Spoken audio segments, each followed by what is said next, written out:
Hello viewers, কেমন আছো সবাই? আশা করি সবাই ভালো আছো। তো বন্ধুরা, আজকের এই সাউথ ইন্ডিয়ান বাঘিরা মুভি এক্সপ্লেন করতে চলেছি। যদি গল্পটি ভালো লেগে থাকে লাইক করে চ্যানেলটি সাবস্ক্রাইব করে পাশে থাকবেন। তো চলো গল্পটি শুরু করা যাক। মুভির শুরুতে এক ছোট্ট ছেলে বেদান্ত প্রভাকরকে দেখানো হয়। সে সবসময় সুপারহিরো হওয়ার আশায় থাকতো, কিন্তু তিনি পরবর্তীতে একজন পুলিশ অফিসার হওয়ার সিদ্ধান্ত নেন, কারণ তার মা ক্যান্সারে মারা যাওয়ার আগে তাকে বলে যে সাধারণ মানুষ প্রকৃত সুপার হিরো, বিশেষ করে পুলিশ অফিসাররা। বেদান্ত তার বাবা প্রভাকরের মতো পুলিশ অফিসার হওয়ার সিদ্ধান্ত নেয়। কয়েক বছর পর বেদান্ত তার পুলিশ প্রশিক্ষণ শেষ করে এবং ম্যাঙ্গালোরে পোস্টিং হয়, যেখানে সে স্নেহার সাথে দেখা হয় ও তাদের প্রেম শুরু হয়। একদিন বেদান্ত একটি পুলিশ অভিযানের আয়োজন করে এবং শহরে বেশ কয়েকজন গ্যাংস্টারকে গ্রেপ্তার করে, কিন্তু তারা দুর্নীতিবাজ ও উচ্চ অধিকারীদের কারণে ছাড়া পায় এবং বেদান্ত জানতে পারে যে তার বাবাও এর মধ্যে জড়িয়ে আছে। একদিন বেদান্ত একটি মেয়ে নিজেকে পুড়িয়ে হত্যা করার আত্মহত্যা করতে দেখে এবং জানতে পারে পরে সে যে যৌন নির্যাতনের শিকার হয়েছিল। এই ঘটনার কারণে বেদান্ত রাতে একটি সুপারহিরো পোশাক পরে নিজেকে বাঘিরা বলে এবং অপরাধীদের নির্মমভাবে হত্যা করে। সন্দেহ এড়াতে বেদান্ত একজন দুর্নীতিবাজ অফিসার হওয়ার ভান করে থাকে এবং একজন হেড কনস্টেবল নারায়ণের সাহায্যে বাঘিরা হিসেবে অপরাধীদের নির্মূল শাস্তি দেয়। ইতিমধ্যে বেশ কয়েকজনকে অপহরণ করা হয়েছে এবং গোপনে বন্দর এলাকায় একটি কন্টেনারে কতিয়ানে নিয়ে যাওয়া হচ্ছে। স্টেশনে নিখোঁজ হওয়ার অভিযোগ পাওয়ার পর বেদান্ত বাঘিরা হিসেবে বন্দর এলাকায় যায়।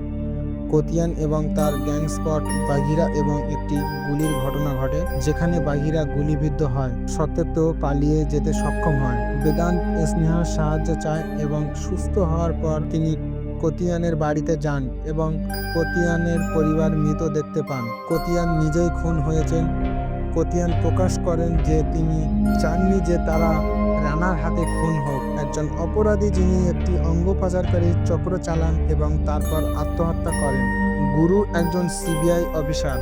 তার ভাই সিবিআই এর ডিরেক্টর রামাকান্ত আপাইয়া ম্যাঙ্গালোরের স্থানান্তরিত হন, যাতে তার ছেলে সিদ্দিকে হত্যার জন্য বাঘিরার প্রতিশোধ নেওয়া হয়। সিদ্ধি একজন দুর্নীতিগ্রস্ত পুলিশ অফিসার ছিলেন এবং একজন সৎ সাংবাদিক রাঞ্জনাকে হত্যার সাথে জড়িত ছিলেন, যার কারণে বাঘিরা সিদ্দিকে হত্যা করেছিল।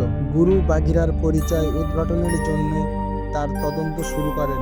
বেদান্ত বাঘিরা হিসাবে তাকে একটি পোশাক, অস্ত্র, একটি মুখোশ এবং একটি বাইক সরবরাহ করার জন্য একটি হ্যাকার, একটি ছেলে ইলেকট্রনিক্স বিশেষজ্ঞ এবং বোমা ও গ্যাজেট তৈরিতে একজন মাতাল বিশেষজ্ঞ নিয়োগ করে এবং রানার অঙ্গ পাচারের ব্যবসাকে ধ্বংস করতে শুরু করে।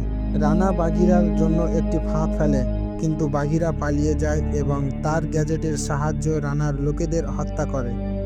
বেদান্ত আবার স্নেহার সাহায্য চায় এবং তাদের ভালোবাসা আরও গভীর হয়। গুরু শীঘ্রই বেদান্তের পরিচয় বাঘিরা হিসেবে অনুমান করে ফেলে, কিন্তু গুরুর দলের একটি লোক রানাকে এটি সম্পর্কে জানায়। রানা তখন স্নেহাকে অপহরণ করে এবং বেদান্তকে দুটি পছন্দ দেয়: স্নেহাকে হত্যা করা থেকে বাঁচাক অথবা সমুদ্রে পড়ে যাওয়া থেকে বেশ কয়েকজনকে একটি পাত্র থেকে বাঁচাক। বেদান্ত তখন পাত্রটিকে বাঁচাতে বেছে নেয়। যখন এদিকে স্নেহা নির্মমভাবে অত্যাচারিত হয়, তখন রানা হত্যা করে ফেলে।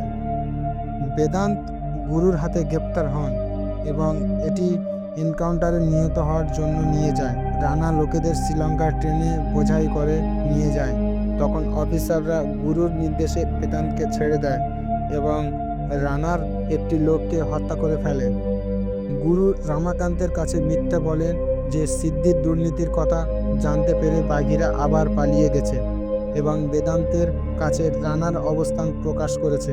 বেদান্ত মাল ট্রেনে এসে রানাকে হত্যা করে স্নেহার মৃত্যুর প্রতিশোধ নেয়। অপহরণকারীদের নিরাপদে ফিরে আসে এবং তাদের পরিবারের সাথে পুনরায় মিলিত হয়। যখন বেদান্ত একটি বাসে চলে যায়, গুরু এদিকে কেন্দ্রীয় মন্ত্রী রামাস্বামীর সাথে দেখা করেন। রানার সাথে তার সম্পর্কটা প্রকাশ করেন এবং তাকে তার পদ থেকে পদত্যাগ করতে বলেন ও আত্মসমর্পণ করতে বলেন।